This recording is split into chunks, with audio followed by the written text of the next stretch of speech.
ಈಗ ವಿಚಾರ ಬಂದು ನ್ಯೂಸಲ್ಲಿ ಎಲ್ಲ ಕಡೆ ಬರ್ತಾ ಇದೆ, ಮತ್ತೆ ಎಲ್ಲ ಪಬ್ಲಿಕ್ ಕೂಡ ಮಾತಾಡ್ತಾ ಇದ್ದಾರೆ. ಲಡ್ಡು ಅಲ್ಲಿ ಫ್ಯಾಟ್ ಯೂಸ್ ಮಾಡಿದ್ದಾರೆ, ಬ್ರೀಫ್ ಫ್ಯಾಟು, ಫಿಶ್ ಆಯಿಲ್ ಇದೆಲ್ಲ ಯೂಸ್ ಮಾಡಿದ್ದಾರೆ ಅಂತ ಹೇಳ್ತಾ ಇದ್ದಾರೆ. ಬಟ್ ಇದೇನಾಗಿದೆ ಅಂದರೆ ಆ್ಯಕ್ಚುಲಿ ರಿಪೋರ್ಟ್ ಅವರು ಜಗನ್ ಅವ್ರು ಮಾಡಿದ್ದಾರೆ ಅಂತಲೂ ಹೇಳ್ತಾರೆ. ಈ ಪೊಲಿಟಿಕ್ಸಿಂದ ನಮ್ಗೆ ಏನಾಗಿದೆ, ರಿಪೋರ್ಟ್ ಬಂದಿರೋದು ಆ್ಯಕ್ಚುಲಿ ರಿಪೋರ್ಟು ಸುಳ್ಳು ಅಂತ ಹೇಳೋಕ್ಕಾಗಲ್ಲ. ರಿಪೋರ್ಟ್ ಖಂಡಿತ ನಿಜ, ಯಾಕಂದರೆ ರಿಪೋರ್ಟ್ ಬಂದಿರೋದು ಸೆಂಟ್ರಲ್ ಗೌರ್ಮೆಂಟಿಂದ ನಮ್ಮ ಜನ ನಂಬಿಕೆ ಏನು ಅಂದರೆ ಸುಳ್ಳು ಆಗೋದಿಲ್ಲ ಅಂತ. ಸೊ ರಿಪೋರ್ಟ್ ಬಂದಾದಮೇಲೆ ಜನಗಳ ಸಂಖ್ಯೆ ಇಲ್ಲಿ ಕಡಿಮೆ ಆಗಿದೆ. ಫಸ್ಟ್ ಥಿಂಗ್, ನಾನು ಪ್ರತಿ ತಿಂಗಳು 2 ಸತಿ ಬರ್ತೀನಿ, ಭಾನುವಾರ 2 ಸತಿ ಬರ್ತೀನಿ.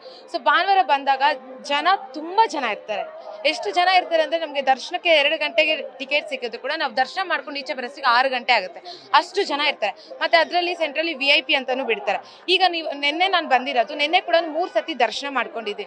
ಸೊ 3 ಸತಿನೂ ನನಗೆ ಆರಾಮಾಗಿದೆ ದರ್ಶನ. ಇದ್ರ ಮೂಲಕ ಹೇಳ್ಬೋದು, ಈ ಸಿಹಿನ ಹೆಂಗೆ ಇದು ಫ್ಯಾಟ್ ಆಯಿಲು ಮತ್ತು ಇದು ಬೀಫ್ ಅಂತೆಲ್ಲ ಯೂಸ್ ಮಾಡಿದ್ದಾರೆ ಅಂತ ಹೇಳ್ತಾ ಇದ್ರು, ಅದರಿಂದನೇ ಜನ ಕಡಿಮೆ ಆಗಿದ್ದಾರೆ. ಆ್ಯಕ್ಚುಲಿ ಅದು ನಿಜ. ಆಮೇಲೆ ಇದು ಆ್ಯಕ್ಚುಲಿ ಈ ಥರ ಮಾಡೋದ್ರಿಂದ ಇವರು ಅದೇನು ಲಾಭ ಬಂದಿದೆಯೋ ಗೊತ್ತಿಲ್ಲ.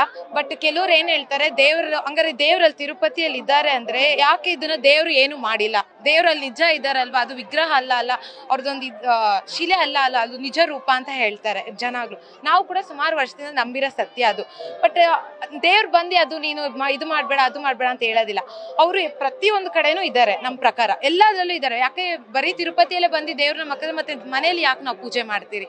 ಸೊ ದೇವ್ರು ಎಲ್ಲದರಲ್ಲೂ ಇದೆ. ಇದು ಇಲ್ಲಿ ನಮಗೆ ಕೊಟ್ಟಿರೋದು ಬಂದು ಸೇವೆ ಮಾಡೋಕ್ಕೆ. ನಾವು ಈ ಥರ ಸೇವೆ ಮಾಡಿ ನಮ್ಮ ಪಾಪ ಕರ್ಮನೆಲ್ಲ ಕಳ್ಕೊಂತಿರೋ ಇಲ್ಲೋ ಗೊತ್ತಿಲ್ಲ, ಬಟ್ ಆ ಮನುಷ್ಯ ಶಾಂತಿ ಆಗುತ್ತಲ್ವ. ಸೊ ಎಷ್ಟೋ ಜನ ಬರ್ತಾರೆ, ಅವರು ಕೋರಿಕೆ ಗುಂಡು ಮೂಲಕ ಕೋರಿಕೆ ತೀರ್ಸ್ಕೊತಾರೆ. ನೀವು ನೋಡ್ಬೋದು, ಜನ ಅಂಗ ಪ್ರದರ್ಶನ ಮಾಡ್ತಾರೆ. ಮತ್ತು ಮೆಟ್ಲತ್ತೋಗೋ ಅಷ್ಟೇ, ನಾವು ಕೂರ್ದಿರಾನೇ ಮೆಟ್ಲತ್ತೀರಿ ಅಂತ ಕಷ್ಟಪಟ್ಟು ಮೆಟ್ಲತ್ತಾರೆ. ಬಂದು ಇಲ್ಲಿ ರೂಮ್ ಅಂತೂ ಸಿಗೋದು ಇಲ್ಲ. ಯಾವ ಭಕ್ತರಿಗೆ 10% ಅಷ್ಟೇ ರೂಮ್ ಸಿಗುತ್ತೆ. ಬಟ್ ಆದ್ರೂ ಬಂದು ಇಲ್ಲಿ ನೆಲದಲ್ಲೇ ಮಲ್ಕೊಂಡು ಹೋಗ್ತಾರೆ. ಏನಕ್ಕಂದ್ರೆ ಆ ತಂದೆ ಮೇಲೆ ಇರೋ ನಂಬಿಕೆ.